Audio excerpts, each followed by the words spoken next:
I do think that there should be complete freedom for the artist and performer. He told everyone his parents were dead.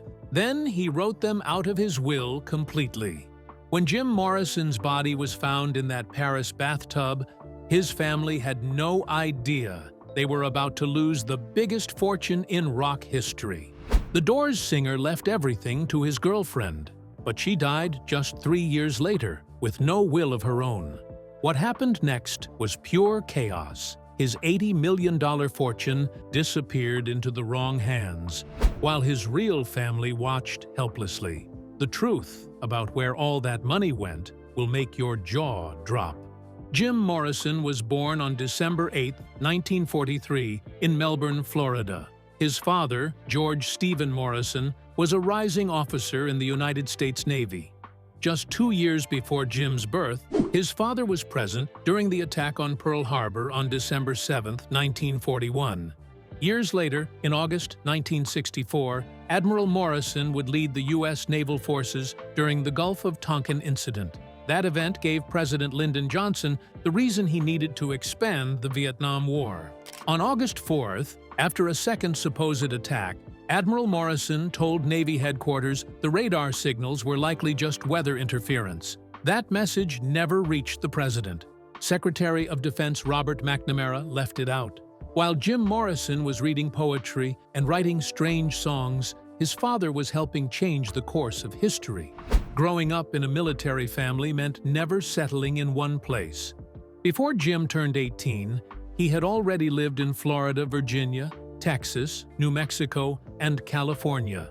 He went to at least 5 schools, including Charles H. Flato Elementary in Kingsville, St. John's Methodist School in Albuquerque, and Alameda High in California. The constant moving made him an outsider. He learned to stay quiet and observe. His family never hit their children. Instead, his father used long and harsh lectures to discipline them. These verbal attacks could go on until Jim broke down, but according to his sister, he never cried. Even as a child, he resisted control. Books became his escape. By the time he finished high school in 1961, he asked for the complete works of Friedrich Nietzsche as a graduation gift. He was drawn to writers who questioned everything. That early interest in rebellion and deep thought stayed with him. The next year, in fall 1962, he transferred to Florida State University. He studied art and psychology and spent time with a growing bohemian crowd in Tallahassee. He also started thinking seriously about film. He acted in a short university recruitment film where he walked to a mailbox and mailed a letter for a United Way promotion. He made a small 8mm film with friends on campus. One classmate remembered Morrison constantly reading Village Voice film reviews in the library. In January 1964, with help from one of his professors, Morrison moved to Los Angeles. He joined UCLA's film school where he made 2 student films titled First Love and Obscura. His time at UCLA changed him. He was exposed to European cinema, philosophy, psychoanalysis, and experimental techniques. All of it started shaping the way he thought and wrote. A year later, everything shifted. On July 8, 1965, Morrison met Ray Manzarek on Venice Beach. Ray was sitting in the sand when Morrison approached him. He looked thinner, more focused. He said he'd been living on the rooftop of his friend Dennis Jacobs' place and writing songs. Ray asked to hear one. Morrison nervously sang Moonlight Drive. Ray was stunned and told him they should start a band. He even said they could make $1 million. That meeting became part of rock history. But it wasn't exactly random. Morrison had already been to shows by Ray's band, Rick and the Ravens. He had even performed with them once. He once joked to his roommate about starting a group called The Doors, Open and Closed. He also appeared in a party scene of Ray's student film Induction, which was shot at the beach house. Their lives had already crossed before that moment on the sand. When the Doors formed later that year, Morrison had never performed as a lead singer. At early shows, he was so shy he sang with his back to the crowd. He didn't speak to the audience, he only faced the band. But over the next year, something changed. As the band rehearsed and performed in small clubs, Morrison began to find his voice. He started drinking more, using drugs, and living a wild bohemian lifestyle. Slowly, he created a new version of himself on stage. By late 1966, he had transformed into someone else. He became the Lizard King. He wore black leather. He moved like a hypnotist. His lyrics were poetic and full of dark themes. He sang about death, sex, and breaking through to something deeper. Guitarist Robbie Krieger said it was like a bowstring had been pulled back for 21 years and then suddenly released. Morrison had gone from a quiet film student to one of the most magnetic performers in rock. But before the big crowds and the record deal, there were long nights in small clubs. In March 1966, the Doors got their first steady gig at the London Fog on the Sunset Strip. It was a dark bar filled with ex-soldiers and drifters. They earned just $5 a night each. The crowds were small, but they played long sets and shaped their sound. Ray later said that was where they truly became a single unit. Things moved faster after that. In May 1966, Ronnie Haran, who booked acts for the Whiskey A Go-Go, came to the London Fog and offered them a slot. The pay jumped to $135 a week per band member. They had a better stage and a real crowd. But even with strong live shows, record labels kept turning them down. Manzarek later said they tried every label in town: Capitol, RCA, Liberty, Dunhill, Decca, Reprise. All said no. That changed on August 10, 1966. Arthur Lee, frontman of the band Love, told Elektra Records president Jack Holtzman to check them out. Holtzman went to the Whiskey, watched their show, and signed them 8 days later on August 18th. But just 3 days after signing the deal, on August 21st, they were fired. During a performance of The End, Morrison told a raw and explicit version of the Oedipus myth. The club couldn't take it. It didn't matter. They had a label. They had a sound. And Morrison had become something bigger than just a singer. His transformation was complete. In early 1967, something changed in American music. On January 4th, the Doors released their first album. They recorded it in just 1 week at Sunset Sound Recorders in Hollywood. Paul A. Rothchild produced it. The release had been planned for November 1966, but Elektra Records founder Jack Holtzman delayed it. He believed January would bring better sales. The first single, Break On Through to the Other Side, didn't do well. It only reached number 126 on the Billboard Hot 100. Even with that slow start, the band didn't stop. Morrison later said they recorded quickly because they had to. Money was tight. In his words, the group doesn't either want to spend much because the groups pay for the production of an album. They also took a bold step in promotion. The Doors became the first rock band to use a massive billboard for advertising. That kind of promotion later became normal, but in 1967, it was a new idea. The breakthrough came with their second single. Light My Fire was over 7 minutes long on the album. That was too long for radio. Rothchild cut it down to 3 minutes. The band didn't like the edit, but Morrison understood the value of radio. He said, "Imagine a kid in Minneapolis hearing even the cut version over the radio. It's going to turn his head around." The single was released on April 24, 1967.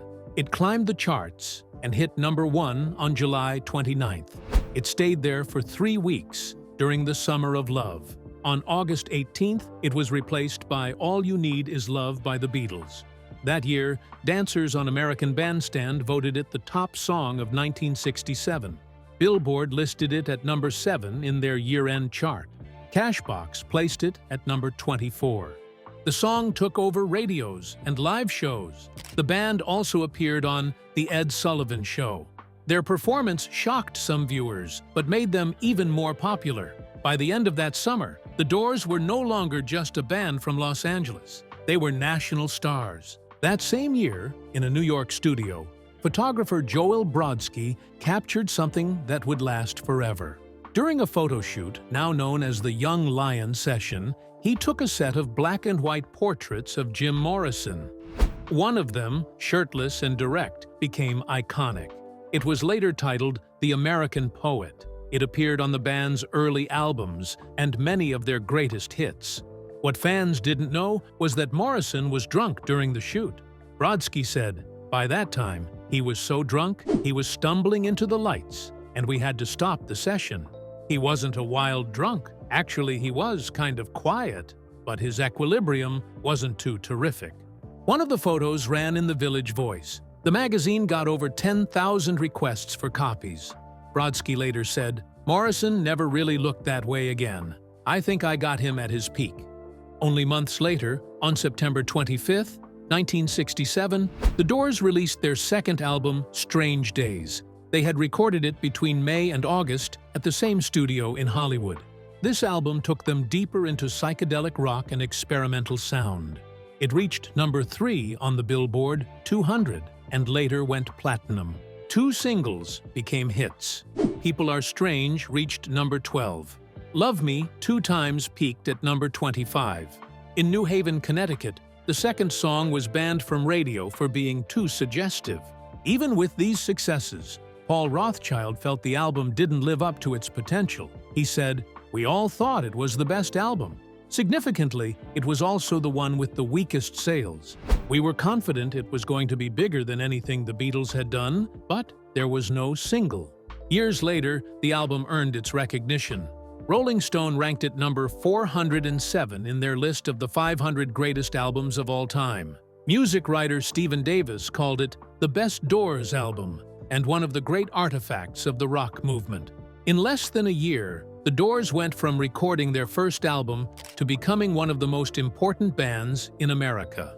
They changed how music sounded, they changed how it looked, and they did it all in 1967. On September 17, 1967, the Doors appeared live on The Ed Sullivan Show, the most important television stage in America at the time.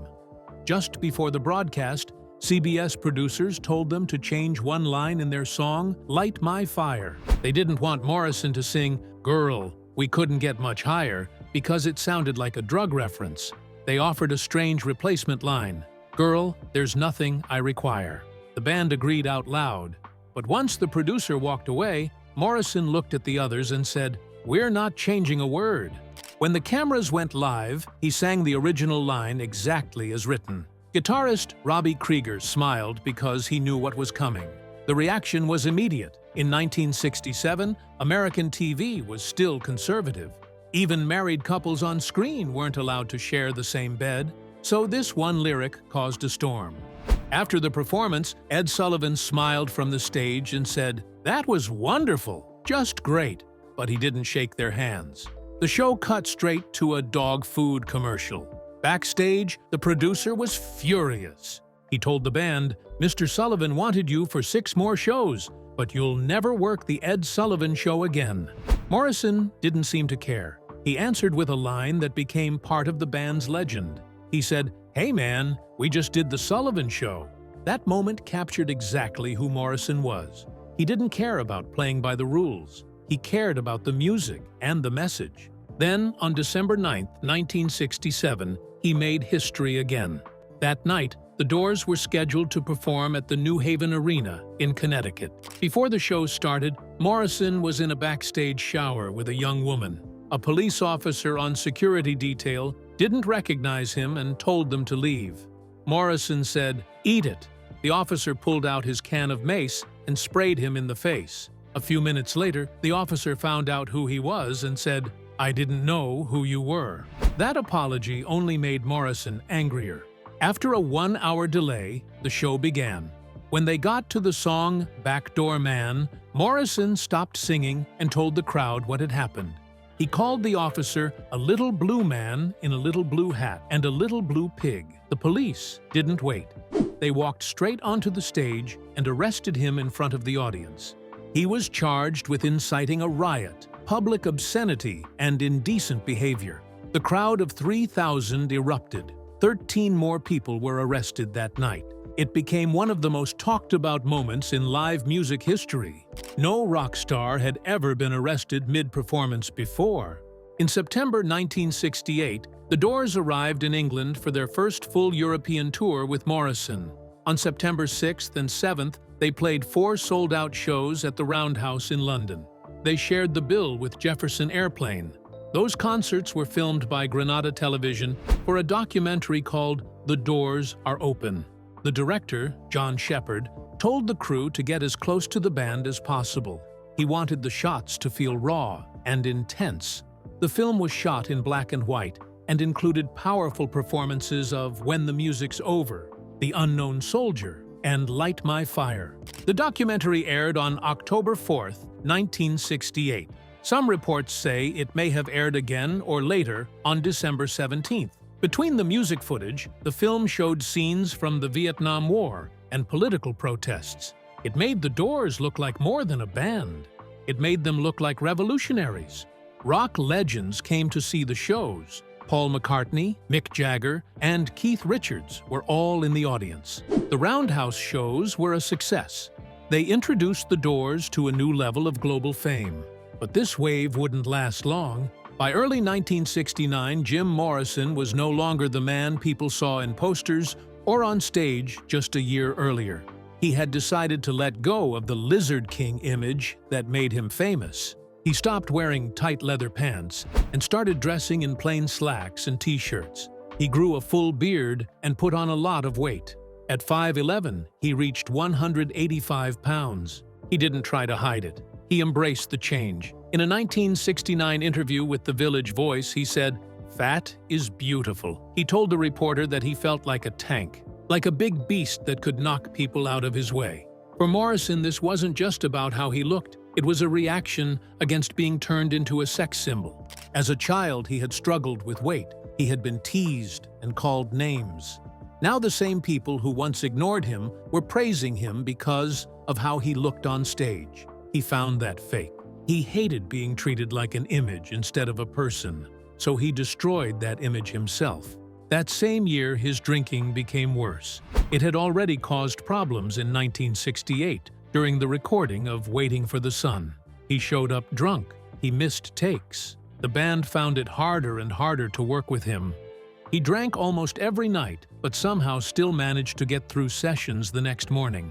By the time they worked on L.A. Woman in late 1970 and early 1971, it had only gotten worse. Each morning he walked across Santa Monica Boulevard in West Hollywood to the rehearsal space. Most days he was still drunk or deeply hungover. He had stopped taking LSD after it became illegal in 1968. He turned to alcohol to escape from pressure and stress. His bandmates said he used alcohol the same way he once used psychedelics, to feel free, to let go. But it was hurting him. The constant touring, the attention, the deadlines, the need to live up to his name. All of it became too much. One of his bandmates called alcohol a very physically addictive affair. When Morrison didn't drink, he shook. He became paranoid. He lost his sense of direction, but he couldn't stop. In his personal life, he held on to Pamela Corson. They met in 1965 and stayed together until the end. Their relationship was full of love and full of pain. They argued, they cheated, they used drugs together. One time after a fight, Morrison set fire to a room where she had locked herself. In December 1967, they got a marriage license in Denver, but Pamela never filed it. Legally, they weren't married, but emotionally, they stayed close. Morrison named her the only heir in his will. After his death, the court recognized them as common law married. In 1970, Morrison met Patricia Kenneally. She was a rock journalist. They had a short but intense connection. They took part in a Celtic hand-fasting ceremony. They exchanged blood and vows. Patricia later changed her name to Kenneally Morrison. She said they were married, but official papers listed Morrison as single. His friends said the ceremony was not legal. Patricia once described it as a way to honor their shared creativity more than a real marriage. 3 years after Morrison died, Pamela died too. It was 1974. She was 27, the same age Morrison was when he passed away. Her cause of death was a heroin overdose. March 1, 1969. The Doors were set to play a concert in Miami. The venue was the Dinner Key Auditorium. It used to be a seaplane hangar made from corrugated metal. It was never built for concerts. Still, promoters saw a chance to make money. Ken Collier and his company, The Image Productions, booked the Doors after outbidding local university organizers. But once they had the band, they pushed things too far. The venue was supposed to hold 7,000 people. The promoters removed most of the seats to fit as many as 13,000. That was nearly double the safe limit. The air conditioning didn't work. It turned the metal building into a giant oven. Some said the temperature inside hit 100 degrees. Fans were packed in for hours before the show started. It felt more like a trap than a concert. The Doors had agreed to a $25,000 payment based on a $42,000 gross, but ticket sales shot up to $75,000. The band didn't get a dime beyond their original deal. They were stuck. So were the fans. Meanwhile, Jim Morrison was falling apart before he even reached Miami. After a fight with his girlfriend Pamela, he started drinking on the flight from Los Angeles. During a layover in New Orleans, he drank so much he missed his connecting flight. By the time he arrived in Miami, he was over an hour late and completely drunk. He walked on stage wearing a leather hat with a skull and crossbones. He could barely stand. The band began the show with Break On Through, but Morrison didn't come in on time. They played the intro over and over. After 10 minutes, he sang a few lines, then gave up. He tried to play harmonica. It sounded terrible. Then he turned to the crowd and yelled, "You're all a bunch of fucking idiots!" From there, the show spiraled. Morrison stopped singing. He started rambling. He slurred his words. He seemed more focused on shocking the crowd than performing. At one point, he asked the audience, "Do you want to see my cock? That's what you came for, isn't it?" Reporter Larry Mahoney of the Miami Herald later wrote that Morrison exposed himself. He said Morrison screamed profanity and pretended to masturbate on stage.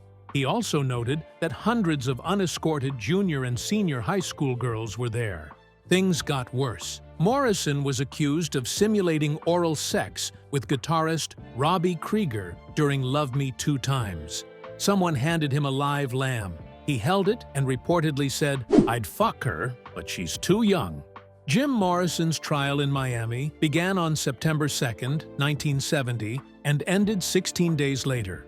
On September 20th, a jury found him guilty of indecent exposure and profanity. The charges came from a concert on March 1, 1969, at the Dinner Key Auditorium, where Morrison was accused of exposing himself in front of nearly 12,000 people. He had been drunk, shouting at the crowd, and the situation quickly got out of control.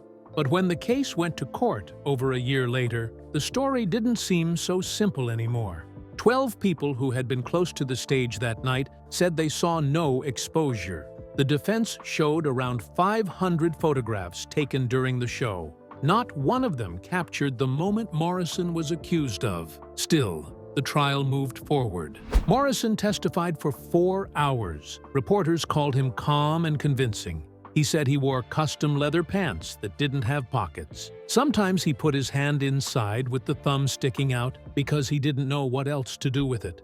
That night, he said he wore boxer shorts, which he usually didn't. The jury cleared him of lewd behavior and public drunkenness, but they got stuck on the exposure charge. After a delay, they delivered a guilty verdict. Morrison was bitter about the outcome. In an interview with the LA Free Press, he said the whole thing had been a waste of time and energy. He had spent a year and a half fighting the case. Before the trial, he believed in the justice system. Afterward, he didn't. He talked about watching black men come into court and get 20-year sentences in 5 minutes. He said that if he didn't have the money to fight his case, he would have been in jail for 3 years. He understood clearly that money could keep you out of prison, and that most people didn't have that kind of power. On October 30th, 1970, Morrison walked into court for sentencing. He wore a wool jacket with Indian patterns. The judge, Murray Goodman, said Morrison had talent and was admired by many. Then he gave him the maximum sentence, 6 months in jail and a $500 fine. The judge asked for a $50,000 bail in cash. Morrison's lawyers pushed back and got him to change the terms. Morrison was booked and fingerprinted, but he didn't go to jail. His lawyers filed an appeal right away. Still, the case followed him. By March 11, 1971, Morrison had enough. He left the United States and flew to Paris with his longtime girlfriend, Pamela Courson. His case was still under appeal. He was out on bail. The timing upset his bandmates. The Doors had just finished recording L.A. Woman, and the album wasn't even mixed yet. But Morrison didn't care. He told friends he wanted to buy an old church in southern France and turn it into a peaceful retreat. Pamela loved the idea. She said he was a poet and didn't belong in a rock band. Just 4 months later, on July 3, 1971, Morrison was found dead in the bathtub of his Paris apartment. He was 27 years old. Pamela said they had eaten dinner, watched a movie, gone home, and used heroin. She said he had trouble breathing, so she put him in the bath and went back to sleep. When she woke up, he was dead. Firefighters found his body with blood and foam around the nose and mouth. Those are common signs of overdose. Still, French officials ruled the cause of death as heart failure, possibly made worse by drinking. No autopsy was done. Morrison was buried 4 days later, on July 7th, at Père Lachaise Cemetery. The story didn't end there. Pamela's account kept changing. Sometimes she said Morrison had done heroin before. Other times she said it was his first time, or that he thought it was cocaine. Sometimes she said heroin had nothing to do with it. The public didn't even hear about Morrison's death until 6 days later. By then, he was already in the ground. That silence created more questions. Jim Morrison had left America to find peace. Instead, he vanished in confusion, and the full truth never came out. At the time of his death, his estate was worth around $400,000. That might not sound like much now, but adjusted for inflation, it's close to $3 million today. Even that doesn't come close to what it would later become. What started as a decent fortune eventually grew into something massive. But the road from death to legacy was anything but simple. Before he died, Morrison wrote a will. He left everything to his longtime partner, Pamela Courson. The will had one condition: if Pamela didn't survive him by at least 3 months, everything would go to his brother and sister. It seemed clear enough. But after his death, things got complicated fast. Almost immediately, legal trouble began. Women came forward with paternity claims. Surviving members of the Doors launched legal action over royalties. Pamela, who was supposed to inherit everything, received only a modest amount of money during the probate process. It took 3 years for the court to officially recognize her as Morrison's rightful heir. That happened in 1974. But just weeks later, Pamela died of a heroin overdose. She didn't have a will.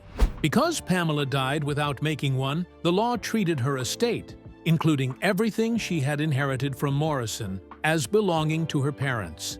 That meant the entire Morrison estate passed to the Courson family. That didn't sit well with Morrison's parents.